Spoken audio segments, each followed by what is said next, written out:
78. ആസാഫിന്റെ ഒരു പ്രബോധന ധ്യാനം.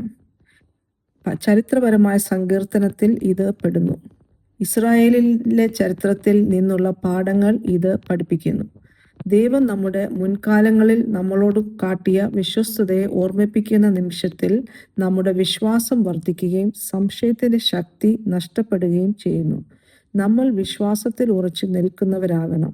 ദൈവത്തിന്റെ അത്ഭുതങ്ങളെ മറന്നു പോകരുതെന്നും പുതിയ തലമുറ പിതാക്കന്മാരുടെ പാപങ്ങൾ ആവർത്തിക്കാതെ ദൈവത്തിൽ ആശ്രയിക്കണമെന്നും ഈ സങ്കീർത്തനത്തിലൂടെ ആസാഫ് നമ്മളോട് നിർദ്ദേശിക്കുന്നു. 78-ാം സങ്കീർത്തനം. എൻ്റെ ജനമേ, എൻ്റെ ഉപദേശം ശ്രദ്ധിപ്പീൻ, എൻ്റെ വായ് മൊഴികൾക്കും നിങ്ങളുടെ ചെവി ചായ്പീൻ. ഞാൻ ഉപമ പ്രസ്താവിപ്പാൻ വായ് തുറക്കും, പുരാതന കടങ്കഥകളെ ഞാൻ പറയും. നാം അവയെ കേട്ടറിഞ്ഞിരിക്കുന്നു, നമ്മുടെ പിതാക്കന്മാർ നമ്മോട് പറഞ്ഞിരിക്കുന്നു. നാം അവരുടെ മക്കളോട് അവയെ മറച്ചു വയ്ക്കാതെ വരുവാനുള്ള തലമുറയോട് യഹോവയുടെ സ്തുതിയും ബലവും അവൻ ചെയ്ത അത്ഭുത പ്രവൃത്തികളും വിവരിച്ചു പറയും. അവൻ യാക്കോബിൽ ഒരു സാക്ഷ്യം സ്ഥാപിച്ചു, ഇസ്രായേലിൽ ഒരു ന്യായപ്രമാണം നിയമിച്ചു. നമ്മുടെ പിതാക്കന്മാരോട് അവയെ തങ്ങളുടെ മക്കളെ അറിയിപ്പാൻ കൽപ്പിച്ചു.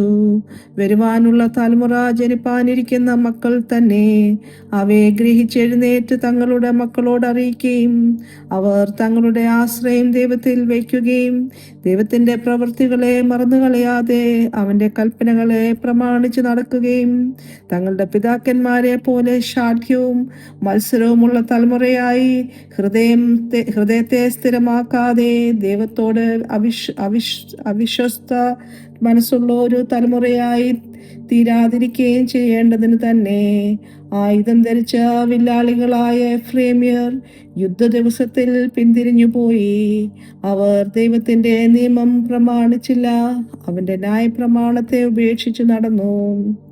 അവർ അവന്റെ പ്രവൃത്തികളെയും അവരെ കാണിച്ച അത്ഭുതങ്ങളെയും മറന്നുകളഞ്ഞു. അവൻ മിസ്രയീം ദേശത്ത് സോവാൻ വയലിൽ വെച്ച് അവരുടെ പിതാക്കന്മാർ കാണുകെ അത്ഭുതം പ്രവർത്തിച്ചു. അവൻ സമുദ്രത്തെ വിഭാഗിച്ചു, അതിൽ കൂടി അവരെ കടത്തി. അവൻ വെള്ളത്തെ ചിറപോലെ നിൽക്കുമാറാക്കി. പകൽ സമയത്ത് അവൻ മേഘം കൊണ്ടും രാത്രി മുഴുവനും അഗ്നിപ്രകാശം കൊണ്ടും അവരെ നടത്തി. അവൻ മരുഭൂമിയിൽ പാറകളെ പിളർന്ന് ആഴികളാൽ എന്ന പോലെ അവർക്ക് ധാരാളം കുടിപ്പാൻ കൊടുത്തു. പാറയിൽ നിന്ന് അവൻ ഒഴുക്കളെ പുറപ്പെടുവിച്ചു, വെള്ളം നദികളെ പോലെ ഒഴുകുമാറാക്കി. എങ്കിലും അവർ അവനോട് പാപം ചെയ്തു, അത്യുന്നതനോട് മരുഭൂമിയിൽ വെച്ച് മത്സരിച്ചു കൊണ്ടിരുന്നു. തങ്ങളുടെ കൊതിക്ക് ഭക്ഷണം ചോദിച്ചുകൊണ്ട് അവർ ഹൃദയത്തിൽ ദൈവത്തെ പരീക്ഷിച്ചു. അവർ ദൈവത്തിന് വിരോധമായി സംസാരിച്ചു. മരുഭൂമിയിൽ മേശ ഒരുക്കുവാൻ ദൈവത്തിന് കഴിയുമോ? അവൻ പാറയെ അടിച്ചു, വെള്ളം പുറപ്പെട്ടു, തോടുകളും കവിഞ്ഞൊഴുകി. സത്യം, എന്നാൽ അപ്പം കൂടെ തരുവാൻ അവന് കഴിയുമോ? ഒരു ജനത്തിന് അവൻ മാംസം വരുത്തി കൊടുക്കുമോ എന്ന് പറഞ്ഞു. ആകയാൽ യഹോവ അത് കേട്ട് കോപിച്ചു. യാക്കോബിന്റെ നേരെ തീ ജ്വലിച്ചു, ഇസ്രായേലിന്റെ നേരെ കോപവും പൊങ്ങി. അവർ ദൈവത്തിൽ വിശ്വസിക്കുകയും അവന്റെ രക്ഷയിൽ ആശ്രയിക്കുകയും ചെയ്യായികയാൽ തന്നെ അവൻ മീതെ മേഘങ്ങളോട് കൽപ്പിച്ചു, ആകാശത്തിന്റെ വാതിലുകളെ തുറന്ന് അവർക്ക് തിന്മാൻ മന്ന വർഷിപ്പിച്ചു. സ്വർഗീയ ധാന്യം അവർക്ക് കൊടുത്തു. മനുഷ്യർ ശക്തിമാന്മാരുടെ അപ്പം തിന്നു. അവൻ അവർക്ക് തൃപ്തിയാകും വണ്ണം ആഹാരം അയച്ചു. അവർ ആകാശത്തിൽ കിഴക്കൻ കാറ്റ് അടുപ്പിച്ചു.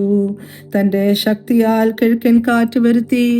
അവൻ അവർക്ക് പൊടി പോലെ മാംസത്തെയും കടൽപ്പുറത്തെ മണൽ പോലെ പക്ഷികളെയും വർഷിപ്പിച്ചു.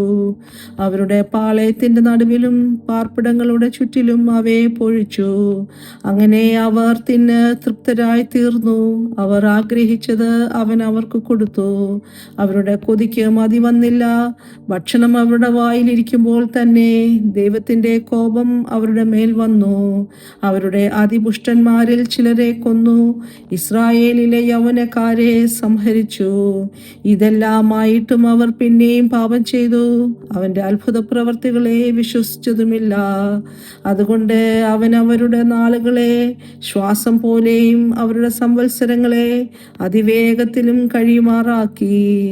അവൻ അവരെ കൊല്ലുമ്പോൾ അവർ അവനെ അന്വേഷിക്കും. അവർ തിരിഞ്ഞ് ജാഗ്രതയോടെ ദൈവത്തെ തിരിയും. ദൈവം തങ്ങളുടെ പാറയെന്നും അത്യുന്നതനായ ദൈവം തങ്ങളുടെ വീണ്ടെടുപ്പുകാരനെന്നും അവർ ഓർക്കും. എങ്കിലും അവർ വായ്കൊണ്ട് അവനോട് കപടം സംസാരിക്കും, നാവുകൊണ്ട് അവനോട് ഭോഷ്ക് പറയും. അവരുടെ ഹൃദയം അവങ്കൽ സ്ഥിരമായിരുന്നില്ല. അവൻ്റെ നിയമത്തോട് അവർ വിശ്വസ്തത കാണിച്ചതുമില്ല. എങ്കിലും അവൻ കരുണയുള്ളവനാകൊണ്ട് അവരെ നശിപ്പിക്കാതെ അവരുടെ അകൃത്യം ക്ഷമിച്ചു. തൻ്റെ ക്രോധത്തെ മുഴുവനും ജ്വലിപ്പിക്കാതെ തൻ്റെ കോപത്തെ പലപ്പോഴും അടക്കിക്കളഞ്ഞു. അവർ ജഡമത്രേ എന്നും മടങ്ങി വരാതെ കടന്നു പോകുന്ന കാറ്റ് എന്നും അവൻ ഓർത്തു. മരുഭൂമിയിൽ അവർ എത്ര പ്രാവശ്യം അവനോട് മത്സരിച്ചു, ശൂന്യപ്രദേശത്ത് എത്ര പ്രാവശ്യം അവനെ ദുഃഖിപ്പിച്ചു. അവർ പിന്നെയും പിന്നെയും ദൈവത്തെ പരീക്ഷിച്ചു, ഇസ്രായേലിന്റെ പരിശുദ്ധനെ മുഷിപ്പിച്ചു. മിസ്രൈമിൽ അടയാളങ്ങളെയും സോവാൻ വയലിൽ അത്ഭുതങ്ങളെയും ചെയ്ത അവന്റെ കൈയും അവൻ ശത്രുവിൻ വശത്തു നിന്ന് അവരെ വിടുവിച്ച ദിവസവും അവർ ഓർത്തില്ല. അവൻ അവരുടെ നദികളെയും തോടുകളെയും അവർക്ക് കുടിപ്പാൻ വഹിയാതെ വണ്ണം രക്തമാക്കി തീർത്തു. അവൻ അവരുടെ ഇടയിൽ ഈച്ചയെ അയച്ചു, അവ അവരെ അരിച്ചു കളഞ്ഞു. തവളകളെയും അയച്ചു, അവ അവർക്ക് നാശം ചെയ്തു. അവരുടെ വിള അവൻ തുള്ളനും അവരുടെ പ്രയത്നം വെട്ടുക്കിളിക്കും കൊടുത്തു. അവൻ അവരുടെ മുന്തിരിവള്ളികളെ കന്മഴ കൊണ്ടും അവരുടെ കാട്ടത്തീ വൃക്ഷങ്ങളെ ആലിപ്പഴം കൊണ്ടും നശിപ്പിച്ചു. അവൻ അവരുടെ കന്നുകാലികളെ കന്മഴയ്ക്കും അവരുടെ ആട്ടിൻകൂട്ടങ്ങളെ ഇടിത്തീക്കും ഏൽപ്പിച്ചു. അവൻ അവരുടെ ഇടയിൽ തൻ്റെ കോപാഗ്നിയും ക്രോധവും രോഷവും കഷ്ടവും അയച്ചു. അനർത്ഥദൂതന്മാരുടെ ഒരു ഗണത്തെ തന്നെ അവൻ തൻ്റെ കോപത്തിനൊരു പാതയൊരുക്കി. അവരുടെ പ്രാണനെ മരണത്തിൽ നിന്ന് വിടുവിക്കാതെ അവരുടെ ജീവനെ മഹാമാരിക്ക് ഏൽപ്പിച്ചു കളഞ്ഞു. അവൻ മിസ്രൈമിലെ എല്ലാ കടിഞ്ഞൂലിനെയും ഹാം കൂടാരങ്ങളിലുള്ളവരുടെ വീര്യത്തിന്റെ പ്രഥമ ഫലത്തെയും സംഹരിച്ചു. എന്നാൽ തൻ്റെ ജനത്തെ അവൻ ആടുകളെ പോലെ പുറപ്പെടുവിച്ചു. മരുഭൂമിയിൽ ആട്ടിൻകൂട്ടത്തെ പോലെ അവരെ നടത്തി. അവൻ അവരെ നിർഭയമായി നടത്തുകയാൽ അവർക്ക് പേടിയുണ്ടായില്ല. അവരുടെ ശത്രുക്കളെ സമുദ്രം മൂടിക്കളഞ്ഞു. അവൻ അവരെ തൻ്റെ വിശുദ്ധ ദേശത്തിലേക്കും തൻ്റെ വലങ്കൈ സമ്പാദിച്ച ഈ പർവ്വതത്തിലേക്കും കൊണ്ടുവന്നു. അവരുടെ മുമ്പിൽ നിന്ന് അവൻ ജാതികളെ നീക്കിക്കളഞ്ഞു. ചരടുകൊണ്ട് അളന്ന് അവർക്ക് അവകാശം പകുത്തുകൊടുത്തു. ഇസ്രായേലിന്റെ ഗോത്രങ്ങളെ അവരവരുടെ കൂടാരങ്ങളിൽ പാർപ്പിച്ചു. എങ്കിലും അവർ അത്യുന്നതനായ ദൈവത്തെ പരീക്ഷിച്ചു മത്സരിച്ചു, അവന്റെ സാക്ഷ്യങ്ങളെ പ്രമാണിച്ചതുമില്ല. അവർ തങ്ങളുടെ പിതാക്കന്മാരെ പോലെ പിന്തിരിഞ്ഞ് ദ്രോഹം ചെയ്തു. വഞ്ചനയുള്ള വില്ലുപോലെ അവർ മാറിക്കളഞ്ഞു. അവർ തങ്ങളുടെ പൂജാഗിരികളെ കൊണ്ട് അവനെ കോപിപ്പിച്ചു, വിഗ്രഹങ്ങളെ കൊണ്ട് അവന് തീഷ്ണത ജനിപ്പിച്ചു. ദൈവം കേട്ടു ക്രുദ്ധിച്ചു, ഇസ്രായേലിനെ ഏറ്റവും വെറുത്തു. ആകയാൽ അവൻ ഷീലോവിലെ തിരുനിവാസവും താൻ മനുഷ്യരുടെ ഇടയിൽ അടിച്ചിരുന്ന കൂടാരവും ഉപേക്ഷിച്ചു.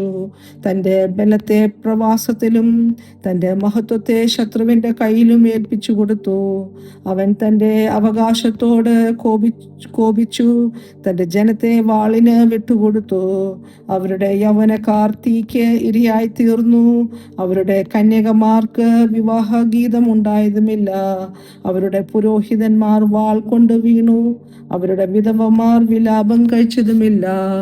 അപ്പോൾ കർത്താവ് ഉറക്കമുണർന്ന് വരുന്നവനെ പോലെയും വീഞ്ഞു കുടിച്ച് അട്ടഹസിക്കുന്ന വീരനെ പോലെയും ഉണർന്നു. അവൻ തൻ്റെ ശത്രുക്കളെ പുറകോട്ട് അടിച്ചു കളഞ്ഞു, അവർക്ക് നിത്യ നിന്ദ വരുത്തുകയും ചെയ്തു. എന്നാൽ അവൻ യോസഫിന്റെ കൂടാരത്തെ ത്യജിച്ചു, എഫ്രൈം ഗോത്രത്തെ തിരഞ്ഞെടുത്തതുമില്ല. അവർ യഹൂദ ഗോത്രത്തെയും താൻ പ്രിയപ്പെട്ട സിയോൻ പർവ്വതത്തെയും തിരഞ്ഞെടുത്തു.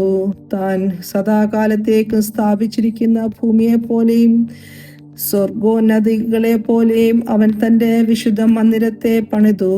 അവൻ തൻ്റെ ദാസനായ ദാവീദിനെ തിരഞ്ഞെടുത്തു, ആട്ടിൻ തൊഴുത്തുകളിൽ നിന്ന് അവനെ വരുത്തി. തൻ്റെ ജനമായ യാക്കോബിനെയും തൻ്റെ അവകാശമായ ഇസ്രായേലിനെയും മേയ്ക്കേണ്ടതിന് അവൻ അവനെ തള്ളയാടുകളെ നോക്കുന്ന വേലയിൽ നിന്ന് കൊണ്ടുവന്നു. അങ്ങനെ അവൻ പരമാർത്ഥ ഹൃദയത്തോടെ അവരെ മേയിച്ച് കൈമിടുക്കോടെ അവരെ നടത്തി. ദൈവമേ, സ്തുതിക്ക് യോഗ്യമാകുന്നു. പാറിക്കുമോ.